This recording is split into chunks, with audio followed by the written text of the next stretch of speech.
அகிலம் நியூஸ் நேயர்களுக்கு வணக்கம். அகிலம் நியூஸின் இன்றைய நாளுக்கான மதிய நேர பிரதான செய்திகள். முதலில் தலைப்புச் செய்திகள். அரசு நிதியை மோசடி செய்தவர்களுக்கு எதிராக விரைவில் சட்ட நடவடிக்கை எடுக்கப்படும். வெளியானது உள்ளூராட்சி மன்ற தேர்தல் சட்டம் குறித்த சபாநாயகரின் அறிவிப்பு. ஆசிரியர் சங்கத்தினால் அனுர் அரசிடம் விடுக்கப்பட்டுள்ள கோரிக்கை. ரணில் சஜித் கூட்டணிக்கு எதிர்ப்பு, வெளியான போராட்டத்திற்கான அழைப்பு. இணையவழி பாதுகாப்பு சட்டம் தொடர்பில் அதிரடி தீர்மானம். மர்மமான முறையில் உயிரிழந்த பெண், திருகோணமலையில் பயங்கரம். வேலையற்ற பட்டதாரிகளுக்கு வெளியான மகிழ்ச்சி தகவல். குடும்பத்தினரால் படுகொலை செய்யப்பட்ட ஆசிரியை, விசாரணையில் அதிர்ச்சி தகவல். போலீஸ் அதிகாரிகளுக்கு விடுக்கப்பட்டுள்ள அவசர எச்சரிக்கை. தேவாலயத்தில் பல மில்லியன் ரூபாவை சூட்சுமமாக கொள்ளையிட்ட திருடன். தொடர்வென விரிவான செய்திகள். இலங்கையில் தற்பொழுது கிளீன் ஸ்ரீலங்கா வேலை திட்டங்கள் இடம்பெற்றுக் கொண்டிருக்கின்ற நிலையில் அரசு நிதியை மோசடி செய்தவர்களுக்கு எதிராக சட்ட நடவடிக்கை எடுக்கும் போது அதனை அரசியல் பழிவாங்கல் என்று குறிப்பிட முடியாது என்று பொதுமக்கள் பாதுகாப்பு மற்றும் நாடாளுமன்ற அலுவல்கள் பிரதி அமைச்சர் சுனில் வட்டகல தெரிவித்துள்ளார். கொழும்பில் நேற்றைய தினம் செவ்வாய்க்கிழமை நடைபெற்ற நிகழ்வில் கலந்து கொண்டதன் பின்னர் ஊடகங்களுக்கு கருத்து தெரிவிக்கையிலேயே அவர் இவ்வாறு தெரிவித்திருக்கின்றார். மேலும் அவர் குறிப்பிடுகையில் அரசு நிதியை மோசடி செய்தவர்களுக்கு எதிராக சட்ட நடவடிக்கை எடுக்கும் போது அதனை அரசியல் பழிவாங்கல் என்று குறிப்பிட முடியாது என்றும், சட்ட நடவடிக்கைகளை முன்னெடுக்கும் போது ஊழல் மேற்கொள்பவர்கள் அரசியல் பழிவாங்கல் என்று குறிப்பிட்டுக் கொண்டு தங்களை பாதுகாத்துக் கொள்ளவே அதிகளவு நடவடிக்கை எடுக்கின்றார்கள். மேலும் இவரையும் அரசியல் பழிவாங்கலுக்கு உட்படுத்த வேண்டிய அவசியம் அரசாங்கத்திற்கு ஒருபோதும் இல்லை எனவும், ஊழல்வாதிகளையும் அவர்களின் ஊழல் மோசடிகளையும் பற்றி பொதுமக்கள் ஏற்கனவே அறிவார்கள். சட்டம் அனைவருக்கும் பொதுவானதாகும். கடந்த அரசாங்கங்களைப் போன்று சட்டத்தை தமது விருப்பத்திற்கு ஏற்ப பயன்படுத்தப் போவதில்லை. வரவு செலவு திட்டத்தை தொடர்ந்து கிளீன் ஸ்ரீலங்கா செயற்திட்டம் சகல அமைச்சுக்களூடாகவும் நடைமுறைப்படுத்தப்படும். ஊழல் ஒழிப்பு என்பது கிளீன் ஸ்ரீலங்கா செயற்திட்டத்தின் ஒரு அங்கமாகும். இதற்கமைய கடந்த கால ஊழல் மோசடிகள் தொடர்பில் விசேட கவனமும் செலுத்தப்பட்டுள்ளது. ஊழல்வாதிகளுக்கு எதிராக உரிய சட்ட நடவடிக்கைகளும் எடுக்கப்படும். ஜனாதிபதி மற்றும் பொது தேர்தலில் மக்களால் புறக்கணிக்கப்பட்டவர்கள் அரசாங்கத்திற்கு எதிராக ஒன்றிணைந்து கூட்டணி அமைக்க முயற்சிக்கின்றனர். தேசிய மக்கள் சக்திக்கு கிடைக்கப்பெற்றுள்ள ஆணையை புறந்தள்ள இடமளிக்கப் போவதில்லை எனவும் அவர் தெரிவித்துள்ளார். உள்ளூராட்சி மன்ற தேர்தல் தொடர்பான சட்டம் குறித்த சட்ட விதந்துரைகள் கிடைக்கப்பெறவில்லை என சபாநாயகர் அறிவித்துள்ளார். உள்ளூராட்சி மன்ற சட்டம் தொடர்பான உச்ச நீதிமன்றத்தின் விதந்துரைகள் அல்லது சட்ட விளக்கம் இன்னமும் கிடைக்கப்பெறவில்லை என்று சபாநாயகர் ஜெகத் விக்ரமரட்ன தெரிவித்துள்ளார். நாடாளுமன்றத்தில் இன்றைய தினம் அவர் இந்த விடயத்தை குறிப்பிட்டுள்ளார். எதிர்க்கட்சியினர் உள்ளூராட்சி மன்ற சட்டம் தொடர்பில் எழுப்பிய கேள்விகளுக்கு பதில் அளிக்கும் போதே அவர் இவ்வாறு தெரிவித்திருந்தார். உள்ளூராட்சி மன்ற தேர்தல்கள் விசேட சட்டம் தொடர்பிலே இவ்வாறு தமக்கு சட்ட விளக்கம் கிடைக்கப் பெறவில்லை எனவும் சபாநாயகர் சுட்டிக்காட்டியுள்ளார். ஆசிரியர் சங்கம் அனுர அரசிடம் கோரிக்கை ஒன்றினை முன்வைத்துள்ளது. ஜனாதிபதி அனுரகுமார திசாநாயக்க எமது விருப்பப்படி சம்பள அதிகரிப்பை மேற்கொள்ள வேண்டும் என்பதே அவர்களின் கோரிக்கையாக காணப்படுகின்றது. இதனை ஆசிரியர் சங்கத்தின் பொதுச் செயலாளர் ஜோசப் ஸ்டாலின் விடுத்துள்ளார். அத்தோடு எதிர்வரும் வரவு செலவு திட்டத்தில் சம்பள அதிகரிப்பு தொடர்பில் தீர்மானம் எடுக்க வேண்டும் எனவும் அவர் தெரிவித்துள்ளார். மேலும் இந்த நடைமுறை பின்பற்றப்பட்டால் தமது செயற்பாடுகள் முன்னோக்கி செல்லும் எனவும் அவர் சுட்டிக்காட்டியுள்ளார். இந்த நிலையில் தற்பொழுது கல்வித்துறையில் ஏற்பட்டுள்ள பிரச்சினைகளுக்கு அரசாங்கம் உறுதியான தீர்வை வழங்க வேண்டும் எனவும் ஆசிரியர் சங்கத்தின் பொதுச் செயலாளர் வலியுறுத்தியுள்ளார். சமீப காலமாகவே ரணில் சஜித் கூட்டணி பேசுபொருளாக காணப்படுகின்றது. இந்த நிலையில் ஐக்கிய தேசிய கட்சியுடனான ஐக்கிய மக்கள் சக்தியின் கூட்டணியை எதிர்த்து போராட்டம் ஒன்று ஏற்பாடு செய்யப்பட்டுள்ளதாக தகவல்கள் வெளியாகியுள்ளது. ஐக்கிய தேசிய கட்சியின் தலைவரும் முன்னாள் ஜனாதிபதியுமான ரணில் விக்ரமசிங்கவின் அரசியல் வலையில் சிக்க வேண்டாம் என்று தெரிவித்து ஐக்கிய மக்கள் சக்தியின் தலைமையை வலியுறுத்தி குறித்த போராட்டம் முன்னெடுக்கப்பட உள்ளதாக குறிப்பிடப்பட்டுள்ளது. அதன்படி பிப்ரவரி 8 காலை கட்சியின் தலைமையகத்துக்கு முன்பாக அந்த போராட்டம் ஏற்பாடு செய்யப்பட்டுள்ளதாக தெரிவிக்கப்படுகின்றது. இந்த போராட்டத்தை நாடாளுமன்ற உறுப்பினர்களான சுஜீவ சேனசிங்க மற்றும் பிரசாத் ஸ்ரீவர்தன மற்றும் சரித் அபேசிங்க ஆகியோர் ஏற்பாடு செய்து வருகின்றதாக கட்சியின் அரசியல் வட்டாரங்கள் கருத்து வெளியிட்டிருக்கின்றன. இது தொடர்பில் ஐக்கிய மக்கள் சக்தியின் பொதுச் செயலாளர் ரஞ்சித் மத்தும பண்டார கருத்து வெளியிட்டிருக்கின்றார். ஐக்கிய தேசிய கட்சியையும் ஐக்கிய மக்கள் சக்தியையும் இணைப்பது தொடர்பான கலந்துரையாடல்களை பின்வரிசை நாடாளுமன்ற உறுப்பினர்கள் எதிர்க்கின்றனர் என்ற செய்தி பொய்யானவை.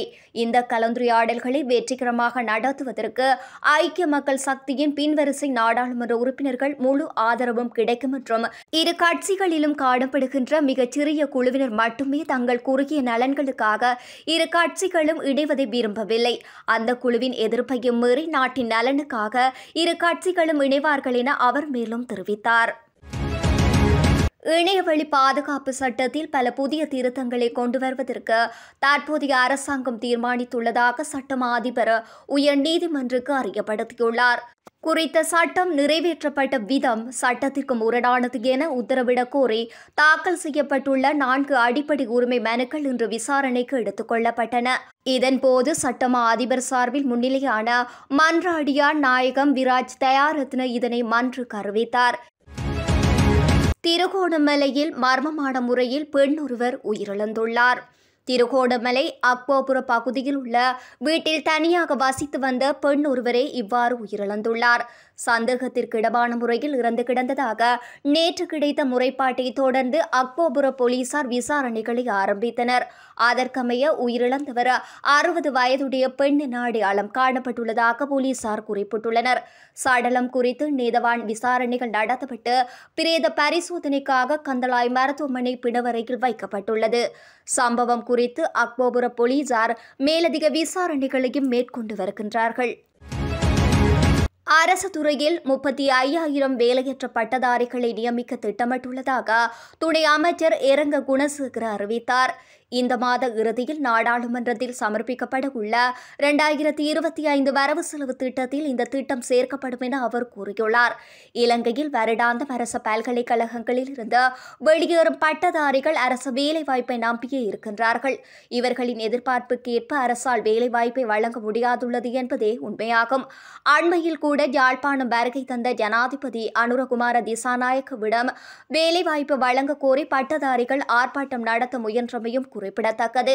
இதனிடையே அரசு துறையை மட்டும் நம்பியிருக்க வேண்டாம் என வேலையற்ற பட்டதாரிகளுக்கு தொழில் அமைச்சர் பேராசிரியர் அனில் ஜெயந்த பெர்னாண்டோ அண்மையில் வேண்டுகோள் ஒன்றினையும் விடுத்திருந்தமை குறிப்பிடத்தக்கது.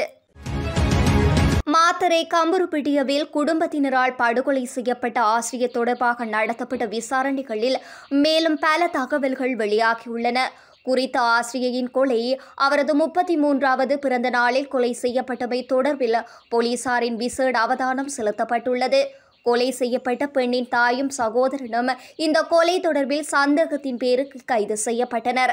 கம்புருப்பிட்டிய மருத்துவமனையில் நடத்தப்பட்ட பிரேத பரிசோதனையில் ஆசிரியர் தலையில் கூர்மையான ஆயுதத்தால் தாக்கப்பட்டதால் ஏற்பட்ட அதிக இரத்தப்போக்கு காரணமாக உயிரிழந்துள்ளதாக தெரியவந்துள்ளது.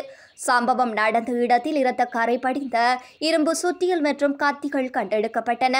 மேலும் சுற்றியுள்ள பகுதியில் சோதனை செய்தபோது ஒரு ஓடையின் அருகே இரத்தத்தை துடைக்க பயன்படுத்தப்பட்டதாக சந்தேகிக்கப்படும் தலையணை உரையும் கண்டெடுக்கப்பட்டது. கத்தி மற்றும் இரும்பு பூச்சாடியால் தாக்கப்பட்டு ஆசிரியை கொலை செய்யப்பட்டதாக போலீசார் குறிப்பிட்டுள்ளனர். மரணம் நிகழ்ந்த இடத்தில் மயக்கமடைந்திருந்த தாய் உடனடியாக கம்புருப்பிட்டிய ஆதார மருத்துவமனைக்கு கொண்டு செல்லப்பட்டார். அவர் தனது நீரிழிவு நோய்க்கான மருந்தை அதிகமாக உட்கொண்டதால் இந்த நிலைக்கு தள்ளப்பட்டதாக தெரியவந்துள்ளது. சம்பவம் இடம்பெற்ற இடத்தில் 2 இரத்தக்கரை படிந்த கடிதங்களும் கண்டெடுக்கப்பட்டன. மேலும் அவை தாயாரால் எழுதப்பட்டவை என அடையாளம் காணப்பட்டுள்ளன. ஒரு கடிதம் போலீசாருக்கும் மற்றொன்று மகனுக்கும் எழுதப்பட்டதாக போலீசார் கூறியுள்ளனர். அந்த கடிதத்தில் மகள் பல ஆண்டுகளாக சொத்து கேட்டு தன்னை துன்புறுத்தி வருவதாக குறிப்பிட்டிருந்தது. தனது மகள் தன்னை கழுத்தை நெரித்துக் கொள்ள முயன்ற போது இவ்வாறு கொலை செய்யப்பட்டதாகவும் தாய் எழுதிய கடிதத்தில் குறிப்பிடப்பட்டுள்ளது. எனினும் தாய் எழுதிய கடிதங்கள் தனது மகனை பாதுகாக்கும் நோக்குடன் எழுதப்பட்டிருக்கலாம் என்று போலீசார் சந்தேகம் வெளியிட்டுள்ளனர். உயிரிழந்த ஆசிரியின் தந்தை சிறிது காலத்திற்கு முன்பு மின்சாரம் தாக்கி இறந்துவிட்டார். மேலும் அவரது தாய் தனது மூத்த சகோதரனுடன் ஒரே வீட்டில் வசித்து வந்தார். குறித்த குடும்பத்திற்குள் சொத்து தொடர்பாக அடிக்கடி தகராறுகள் ஏற்பட்டதாக போலீஸ் விசாரணையிலும் தெரிய வருகின்றது. போலீஸ் நிலையங்களுக்கு வருகை தந்து முறைப்பாடு அளிக்கும் தரப்பினரிடமிருந்து முறைப்பாடுகள் ஏற்க மறுக்கும் அதிகாரிகள் மீது ஒழுக்காற்று நடவடிக்கை எடுக்கப்படும் என்று எச்சரிக்கை விடுக்கப்பட்டுள்ளது. இதேவேளை ஒழுக்காற்று நடவடிக்கைகளுக்கு மேலதிகமாக போலீஸ் கட்டளை சட்டத்தின் விதிகளின்படி அத்தகைய அதிகாரிகளுக்கு எதிராக சட்ட நடவடிக்கை எடுப்பதற்கான வாய்ப்புகளும் உள்ளதாக சுட்டிக்காட்டப்பட்டுள்ளது. சுற்றறிக்கை ஒன்றினூடாக பதில் போலீஸ் மா அதிபர் பிரியந்த வீரசூரிய இந்த எச்சரிக்கையை விடுத்துள்ளார். போலீஸ் நிலையங்களுக்கு பதிவாகும் முறைப்பாடுகளை பதிவு செய்து விசாரணை செய்வது போலீஸ் அதிகாரிகளின் கடமையும் பொறுப்புமாகும் என்று பதில் போலீஸ் மா அதிபர் வலியுறுத்தியுள்ளார். போலீஸ் நிலையங்களுக்கு முறைப்பாடு அளிக்க வரும் தரப்பினரிடம் முறைப்பாடுகளை ஏற்காமல் பல்வேறு காரணங்களை கூறி நிராகரிக்கப்படுவதாக எழுத்துப்பூர்வமாகவும் வாய்மொழியாகவும் முறைப்பாடுகள் கிடைக்கப்பெற்றுள்ளதாக அவர் குறிப்பிட்டுள்ளார். போலீஸ் நிலைய பொறுப்பதிகாரிகளும் பிற அதிகாரிகளும் இத்தகைய மறுப்புக்கு பல்வேறு காரணங்களை முன்வைப்பதாக தகவல்களும் வெளிவந்துள்ளன. எதிர்காலத்தில் போலீஸ் நிலையங்களுக்கு கிடைக்கும் எந்தவொரு முறைப்பாட்டினையும் ஏற்றுக்கொள்ளாமல் நிராகரிக்க முடியாது என்று சுற்றறிக்கையில் மேலும் குறிப்பிடப்பட்டுள்ளது. களுத்துறை பகுதியில் உள்ள ஒரு தேவாலயத்தில் போதகர் ஒருவருக்கு சொந்தமான 3.5 மில்லியன் ரூபாய் பணம் திருடப்பட்டுள்ளது.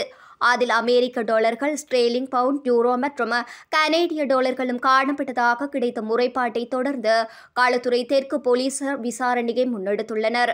தேவாலயத்தின் போதகர் நேற்று காலை போலீஸ் நிலையத்திற்கு சென்று முறைப்பாடு செய்துள்ளார். தந்தையின் அறையில் இருந்தும் அலமாரியில் இருந்தும் பணம் இவ்வாறு திருடப்பட்டதாக முறைப்பாட்டில் குறிப்பிடப்பட்டுள்ளது. நேற்று முன்தினம் சந்தேக நபர்கள் ஆயுதத்தை பயன்படுத்தி தேவாலயத்தில் உள்ள ஒரு மண்டபத்தின் கதவை உடைத்து உள்ளே சென்றதாகவும் அவர் தங்கியிருந்த அறைக்குள் புகுந்ததாகவும் முதற்கட்ட விசாரணையில் தெரியவந்துள்ளது. பாதுகாப்பு கேமராக்களை பயன்படுத்தி சந்தேக நபர்களை கைது செய்ய முயற்சிகள் மேற்கொள்ளப்பட்டு வருவதாக போலீசார் குறிப்பிட்டுள்ளனர். இத்துடன் அகிலம் நியூஸின் இன்றைய நாளுக்கான மதிய நேர பிரதான செய்திகள் நிறைவடைகின்றன. தொடர்ந்தும் உடனுக்குடன் செய்திகளை பெற்றுக்கொள்ள அகிலம் நியூஸுடன் இணைந்திருங்கள். நன்றி, வணக்கம். அகிலம், மாற்றத்திற்கான மக்கள் குரல். இந்த வீடியோ பிடிச்சிருந்தா லைக் பண்ணுங்க, கமெண்ட் பண்ணுங்க, ஷேர் பண்ணுங்க. மறக்காம கீழே இருக்க பெல் ஐகானை கிளிக் பண்ணுங்க.